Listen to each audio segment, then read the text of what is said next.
দক্ষিণ চব্বিশ পরগনার কুলপি ব্লকের এক যুবক তার টোটোতে প্রতিদিনের মতন চার্জ দিতে গিয়ে বিদ্যুৎ পৃষ্ঠ হয়ে মারা গেলেন। দেখুন বিস্তারিত।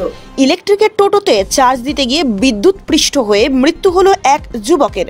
মৃত যুবকের নাম জগাই হালদার, বয়স 32 বছর। ঘটনাটি ঘটেছে দক্ষিণ চব্বিশ পরগনা কুলপি ব্লকের কুলপি থানার অন্তর্গত অরুণবেড়িয়া গ্রামে। প্রতিদিনের ন্যায় টোটো নিয়ে বার হওয়ার আগেই সকালে সেই টোটোতে চার্জ করতে গিয়ে সেখানেই বিদ্যুৎ পৃষ্ঠ হয়ে ওই যুবকের মৃত্যু হয়। তাকে বেলপুকুর স্বাস্থ্যকেন্দ্রে নিয়ে গেলে চিকিৎসকেরা মৃত বলে ঘোষণা করেন। কুলপি থানার পুলিশ মৃতদেহ উদ্ধার করে ময়নাতদন্তের জন্য ডায়মন্ড হারবারে পাঠাচ্ছে। কিভাবে এই দুর্ঘটনা ঘটলো তা খতিয়ে দেখছে পুলিশ প্রশাসন। আমাদের থাকে চার্জ দিচ্ছিল, গাড়ি কালকে ওয়ারিং করেছে। কি গাড়ি? ওই টোটো গাড়ি। আচ্ছা, চার্জ দিচ্ছিল, চার্জ দিয়ে কীভাবে হয়তো বুঝতে পারি। আচ্ছা, ওই গাড়িতে ছিল? হ্যাঁ। কখন চার্জ দিয়েছিল গাড়িটা? ওর রাতে ওরা থাকে। আচ্ছা, চার্জে দেওয়া থাকে? থাকে। আচ্ছা, কোন জায়গায় ঘটনা ঘটেছে? অরুণবেড়িয়া। নাম কি?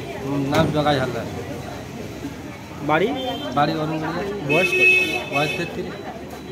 আপনার নাম পরিচয়? আমার নাম পরিচয় মাদাই হালদার। আপনার কে হয়? ভাই।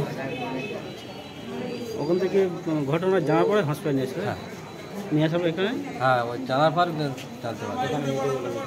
চ্যানেলটি দেখতে থাকুন জিও টিভি, ই বাবা এবং প্লে অন টিভিতে। সঙ্গে থাকুন, সঙ্গে আছি। नमस्कार, आप देख रहे हैं न्यूज़ UA लाइव।